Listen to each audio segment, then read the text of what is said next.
Well, here it is, the 2026 Hyundai Palisade Hybrid. This one a calligraphy, this one having a turbocharged 2.5 liter hybrid engine under the hood. I'll show you that in just a second, but because it's a calligraphy, it also has a lot of other nice things inside. Let's take a closer look. Looking at the front of the car, if you got a chance to see my V6 powered Palisade review, you can see that this is awfully similar. This is essentially the same car with a different powertrain, and it is a nice look. It's very vertical. We have a lot of 90-degree angles, but then just kind of rounded at the edges. So you see this big grille right in front, and we have these lighter strips with the gloss black just behind that. And then there's this textured layer to it here, and then these vertical stripes that go down. Much of it is open, but the top part here is blanked out. Then we have a little bit of polished metal down here before we get to these lower parts here, which do have flaps to close when the cooling isn't needed. We also have these trademark, I'll say, DRLs, daytime running lights, right here. And then you go towards the center, these are the main beams right here. It's a nice, interesting look. It just incorporates into the car really nicely. I think that's a nice touch. The adaptive cruise sensor is way down low right here, and that does make this an awfully large Hyundai logo just to be large. But I will say, because the vehicle is so big, this actually looks appropriate in size. But of course, the main reason why we're here is to talk about what's under the hood. Let's do that now. And there you have it, your turbocharged 2.5 liter inline 4-cylinder hybrid engine. On its own, you get 258 horsepower, 260 pound-feet of torque, but combined with the hybrid system, you get 329 horsepower and 339 pound-feet of torque. This is a big engine compartment meant to also easily hold a 3.5 liter V6, so there's plenty of room for the hybrid components on the right. Nice big air box on the left. The turbocharger is back here, wrapped in heat shield and those kinds of things. And then if you look, there is no serpentine belt of any kind that I can see at the very least. This has 2 electric motors, and one of those electric motors functions as the alternator, so there's no need for a serpentine belt of any kind. This side, it is transversely mounted, so this side is what has the 6-speed automatic transmission, and this is a special hybrid 6-speed automatic transmission which has 2 electric motors housed within the casing of that transmission. So that's all right there. And then if you get all-wheel drive like this one has, there is a mechanical shaft that goes to the rear axle. You do have battery components under a box right here, along with a bunch of other fuses and things like that. And we do have an oil dipstick. It is way down here in orange down here. And finally, windshield washer fluid is way off on the passenger side, easy to get to right here. Looking at the Palisade in profile, this has the exact same dimensions as the V6 powered version. I'll go ahead and put those up on the screen for you to see. And this particular one is painted in a color called Galaxy Maroon. It looks pretty darn dark, but when you get to spots right in the sun, you can see, you know, kind of a really dark red purpley color right there. It's also styled just like the non-hybrid, and that means it's a pretty clean 2-box shape, but we do have some fender flares kind of cut in front right here. Actually comes down, comes in a little bit, and then comes back out before we get to a flat part here. Then we have this one big character line that comes across right here, kind of tucks in, and then we have another really similar fender flare, again cuts in before it comes out a little bit right there. That's just beneath the gas tank right there. One interesting element is that the lower window trim is a gloss black, but then this upper trim starts at the top of the windshield. This chrome polished metal look comes across the top and then gets wide at the A, B, C, D pillar right here. So the D pillar is this nice thick chrome piece right here, and it's designed to meet the roof rails right here, more polished metal right here, polished metal look anyway. and it's a nice cohesive integrated look. I think Hyundai did a really good job with execution. And I do also like more polished metal at the base that runs right across front to back right here. This top trim Palisade does roll on 21-inch wheels, which these days is pretty darn normal. We've got a little bit of tire sidewall to work with, and we do also have a nice wheel design.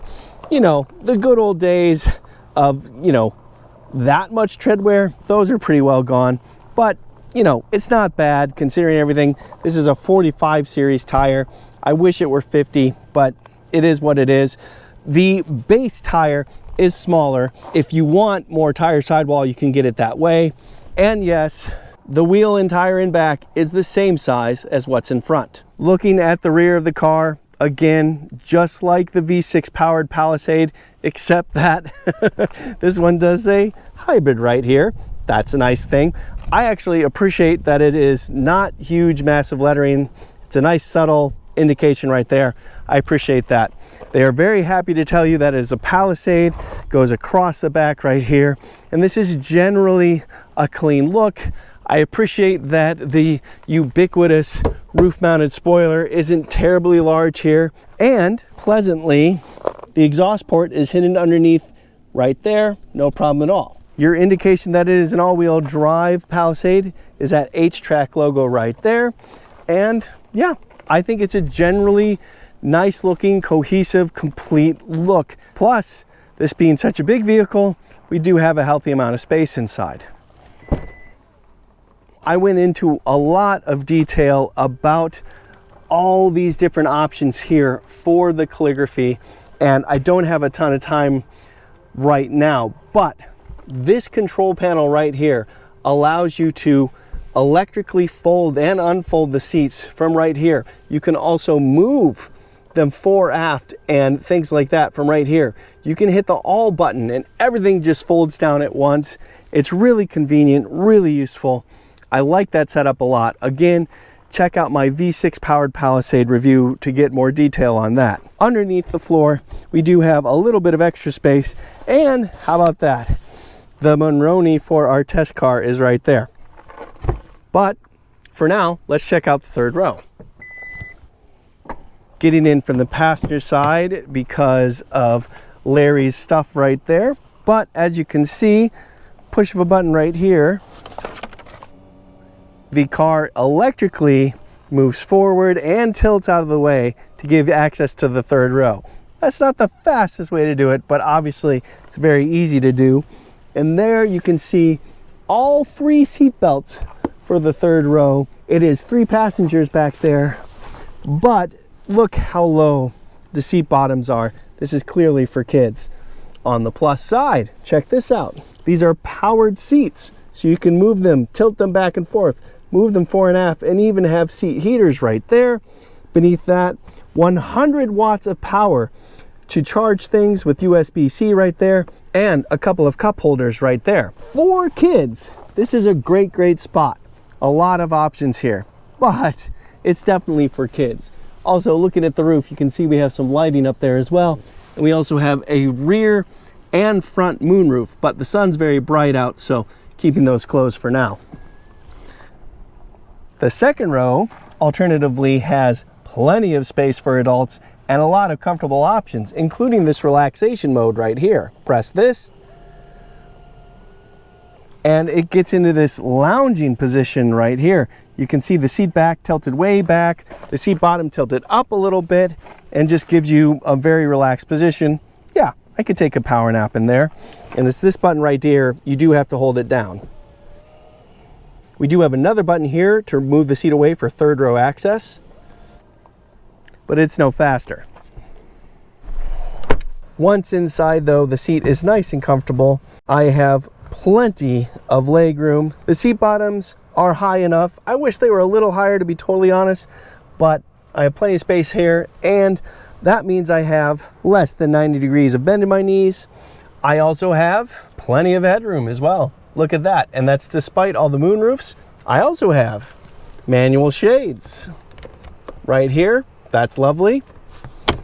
Also, The car's been running this whole time and the engine is not kicked on once. This 1.6 kilowatt hour battery pack allows all the accessories to run for several minutes, as long as 40 minutes without the engine turning on once. I really appreciate that. Back to middle row comforts. We have this entire panel right here, and that includes heated and ventilated seats and a third climate control zone, all right here, all mounted up on the roof.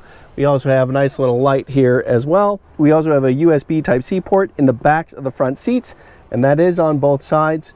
Also, this side can move the passenger seat forward and out of the way to give you way more legroom. If you want to be more of a chauffeur kind of setup, that's there. Also, we have 150 watts of power in this AC port right here. Try to get to a place where you can see it better. And beneath all that, a nice shelf for stuff right there. Always need room for stuff. So yeah, the second row of the Palisade is very comfortable and plenty comfortable for adults. It's even better in the first row. Let's go there. Back to the driver's side. As you can see, this has been lived in for a couple hours, but we have this nice leather on the doors, 2-position driver memory, the usual controls right here, and a nice and elaborate automatic seat adjustment right here. And that includes front seat relaxation. Again, hold it down, and you can see the seat bottom tilts up, the seat back tilts back, and then in front, we have this added thigh support as well. So now the driver's seat has this really nice lounge position right here, and you're lounging on Napa leather with the word calligraphy embossed into the headrest. And yeah, it looks quite cozy. One ironic little twist, all these electric everythings, the steering wheel adjustment is still manual. I found that curious. I don't mind it, to be fair. I don't mind it, but given everything else being electric, I thought that would be as well. Anyway, back to the normal position. We do have several controls to the left of the steering wheel, including our electric park brake, traction control on-off, some options for the rear tailgate, fuel door, towing, lots of stuff. The steering wheel itself is a nice thick rim, and again, more nice leather. And we do have cruise control options on the left, media control options on the right. We also have our Prindle on the steering, and the Prindle includes the start-stop button right here. Again, the car's been on the entire time. The engine has never kicked on once. That is Advantage Hybrid, to be sure, because it stayed nice and cool in here, even though it is 80 degrees and, well, almost 80 degrees and very sunny in here. And here's where you can see that it is in the EV mode. We have twin 12.3-inch screens here, one for the center display, the other one for the instrument cluster. We also have a head-up display right here. We also have a digital rear view mirror for when you want that. And oh, as I'm speaking, the engine just kicked on just now for the first time. I think it's been off for a good 25 minutes before it did that. You can see that we have more controls beneath the screen right here, and that gives you options for the center display right here. These are our drive modes. There's only a few, but I don't mind that at all. We have Eco, Sport, and My Drive, but you can also press this button, switch to terrain mode, and then we have snow, mud, and sand terrain modes. Beneath that, again, you can see dual zone climate control system, heated and ventilated seats, heated steering wheel, and more controls. When we get to the lower center console, we have 3 USB Type-C controls right here. This is the data port, not just charging. These two are just charging, but you can see we have 100 watts of power offered. And then we have this button right here, UVC. This right here turns on this tray right down here. So we're beneath the dash, above the glove box. That little table right there will get bathed in UV light to kill off germs and stuff on things like your smartphone. That's clever. And underneath all this stuff, we do also have a wireless smartphone charger right there, and a couple of cup holders being utilized. Beneath that, we do have a lower center console, and that has plenty of space right there. Finally, the design of this interior is really nice. Hyundai calls it mid-century inspired, and I think that's fair. I can see that in the design, and it's just a very comfortable, nice space to be in. It is a calming space. So there you have it, the 2026 Hyundai Palisade Hybrid. This one, the top calligraphy trim. It is the top of 4 trims offered. We also have the SEL, the SEL Premium, and the limited trims of hybrid. You can also get every trim in either front or all-wheel drive. So there are some options here. And of course, going with the base trim with front-wheel drive will get you even better fuel economy, but this all-wheel drive calligraphy trim still gets noticeably better fuel economy than the V6 version, the 3.5 liter V6 version. Considering all that, the base price of the front-wheel drive SEL is reasonable, I would say. Definitely goes up quite a bit when you get to the all-wheel drive calligraphy, and some of that is all-wheel drive, but much of that is just the content offered in this car. But given the amount of content that Hyundai offers, I still think there is a value component to the price, and I think you get a lot for the money, honestly. We are talking about a comfortable 3-row crossover SUV, nearly 200 inches long, and we're talking about fuel economy in the 30s. That's pretty darn impressive. So if you're looking for a family crossover, but you want a bit of comfort, the Hyundai Palisade offers a lot. I'm Robin Warner. Thank you very much for watching.